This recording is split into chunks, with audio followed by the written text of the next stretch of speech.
Welcome back to the Crochet Corrados. Those my friends at yarnspirations.com. Today is the Cinnamon Swirl Crochet Shawl. This is using Karen's Cinnamon Swirl Cakes. And when you look at this yarn, it's transitioning on its own to provide this look. It is super long. It is actually a really big sample, but if you'd like to change the size of it, maybe you don't want it so long, it's in multiples of 4. So if you just chain in multiples of 4, you can change it to any size and you can try it around your neck and etc. So this is going to wrap around her body twice when she's wearing it in this formation. So I'm just going to get started right away. It's recommending a 6.5mm size K crochet hook and also 1 cake of Karen Cinnamon Swirl Cakes. There's a crochet diagram if you'd like to follow that as well. Let's begin. So let's begin. I'm going to show you a trick, but also you can chain 160 if you would like to match the sample, or just chain in multiples of 4 like I talked about. So let's just do a few multiples of 4. Even if you're chaining 160, just do a few. So 1, 2, 3, 4. Big enough, yes or no. Try it around your neck when you're happy, and then you can stop at any point. So 1, 2, 3, 4, and then 1, 2, 3, 4. For those that are chaining 160, just stop after a short period like this and put the beginning chain onto the hook and then continue along. And then you can go 1, 2, 3, and 4. And what this will help you do is that when you get back all the way around of the 160 or whatever size you want, the chain will not be twisted because it's already sitting on your crochet hook. So 1, 2, 3, 4. So either do multiples of 4 or chain 160. When you're happy with the width of it or the length that you have, then you can just pull through and through. And this will be then the starting to go around in a circle. Let's begin the first round.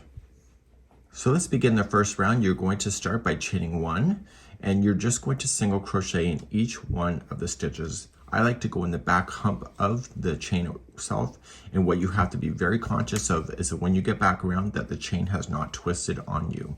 So just do 1 single crochet in each of the chains going around, and I'll be back in just a moment.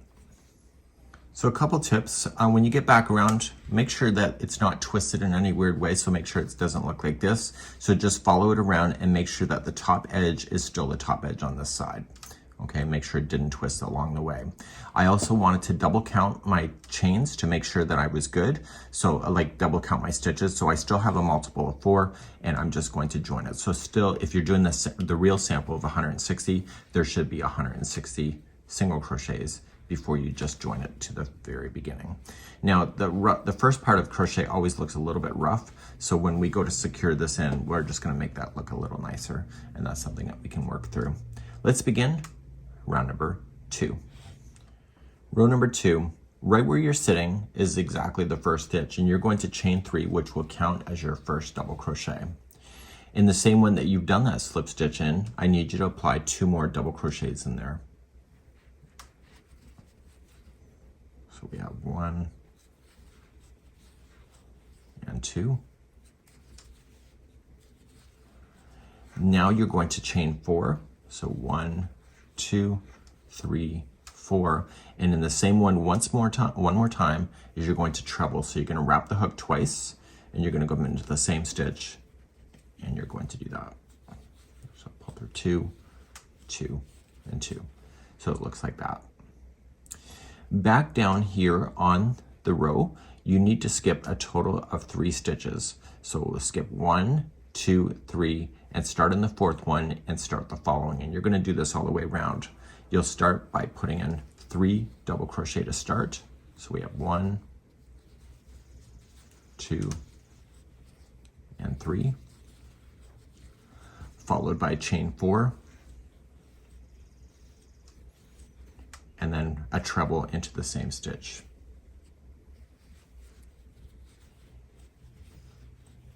Okay, I'll show you one more time. So to advance again, skip 3, so 1, 2, 3, go to the 4th, and place in 3 double crochet.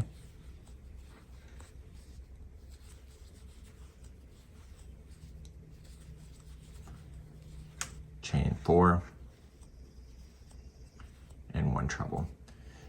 Now when we get back around, I'll tell you another little tip when we get there. So just continue that all the way around. If your count is off, don't worry about it so much, and I'll see you there in just a moment. So I'm coming all the way back around. I'm just finishing my last set going in. Now, if you get here and there's not 3 to skip before you join, who cares? Just fill it in. Just join it to the top of the first chain 3. If somebody's going to count that, then they need to get a life. And that's something that you can get away with pretty easily on this one because of the lace work of this particular one. So it's nice to be perfect, but in the real world, it's not. We're going to begin, and let's move on to number 3. So rounds number 3 and 4 are going to be the repeat for the remaining of this idea. Whenever we start going forward, we're always going to do the same thing right from this point. So we're currently sitting in the wrong spot. We need to move to this chain 4. So we need to slip stitch ourselves over there. So starting in the very next one, the top, just yarn over and pull through. Do the next one, yarn over, pull through, and then do this one into the chain 4 space. And then that gets you right where you need to go.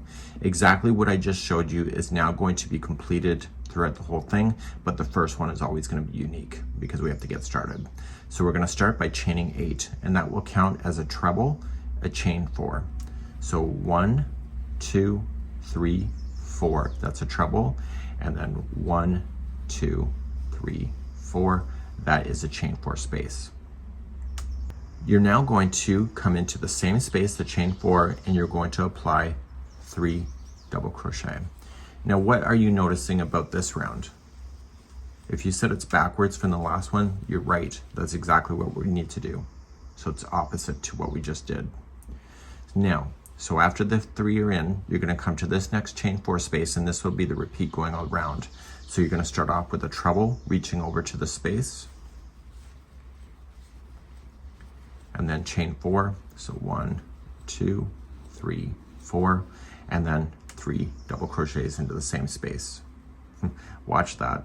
I almost made a mistake, so it's into the same space. So 3 trebles, or 3 double crochets, sorry. That's all, folks. So I'll show you one more time. So you're going to reach over to the next space way over here, and you're going to treble. You're going to chain 4, and then that same one where that's reaching is going to be 3 double crochet. I want you to repeat this all the way around for round number 3, and then we'll be back at the end of the round in a moment. So whenever you get around on this type of round, which is round number 3, you are going to join to the 4th chain up. So you'll have your 3 last double crochets in, and then you're just going to come to the 4th chain up. So just guess it. So 1, 2, 3, and 4, and slip stitch.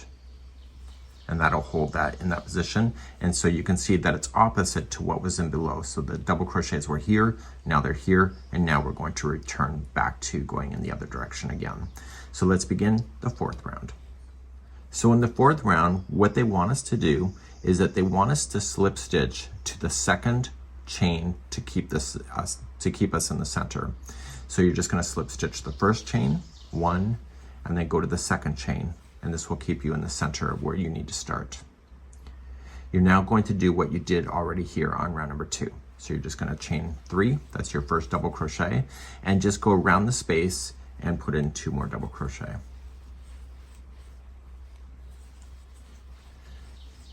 You're going to chain 4, 1, 2, 3, 4, and in the same space, treble.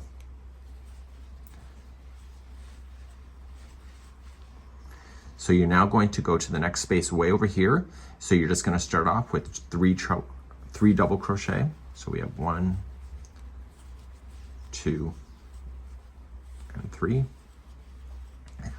And then you were going to then chain 4. So 1, 2, 3, 4, and treble into the same one.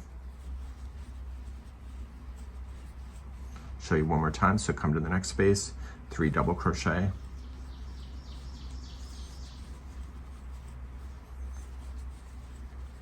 Chain 4, 1, 2, 3, 4, and treble into the same space.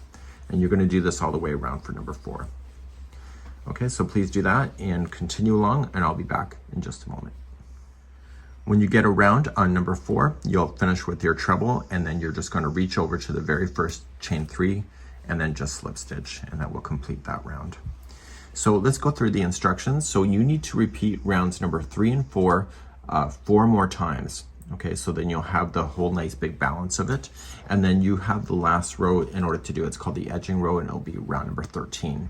So you're going to notice is that one round, it'll be leaning this way, the next is this way, the next is this way, and so on, all the way until you get to the edge of the end of the round number 12. Let me show you how to finish round number 13. So round number 12 will be the same look as round number 4 that you see here. And what we need to do is get ourselves to this space to begin. So we're going to slip stitch over until we can get to the second chain. So it says slip stitch in each of the next to the next 4 spaces. Okay, so we're going to go through and go to the second chain up, and that'll keep you in the center again. So when you start this one, you're going to chain 4. So 1, 2, 3, 4, and in the same space 3 double crochet. So we have 1, 2, and 3. And now you're going to slip stitch, and you can just slip stitch easily to the next space. We want it to slip stitch so that it will keep it where it needs to go, but the rest of them will naturally fall into the right position. So go to this next chain 4 space, slip stitch first around the space, chain 4, and put in 3 double crochet. And you're going to do that in each of the spaces around, and this is going to thicken up the edging itself so it's more solid looking. So come to your next space right over here, slip, chain 4, and 3 double crochet. So I need you to do that in every one of the spaces going around, and I'll be back at the end of this in just a moment. So you can see it looks slightly different, and you see how it matches the last one, so it does a nice finishing look at the very end. I'll be right back in a moment. So I'm coming all the way around. I have no more spaces left, and I'm just going to reach over and I'm just going to slip stitch to where I had started my slip stitching when I started the chain 4. So right down there. And then I'm just going to use my tapestry needle to be able to hide this in. And what you would want to do is run your needle so that it's going on the inside of your project. I'll demonstrate really quickly here. You just throw it through a tapestry needle and just turn it to the inside of the cowl like this, and just safely and carefully just go on the inside of the fibers here.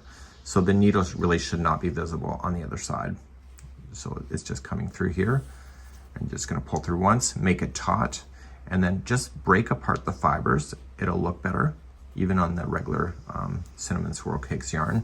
Just go between the fibers, just don't go between stitches, and then you want to go back and forth a total of 3 times, and you can safely cut it.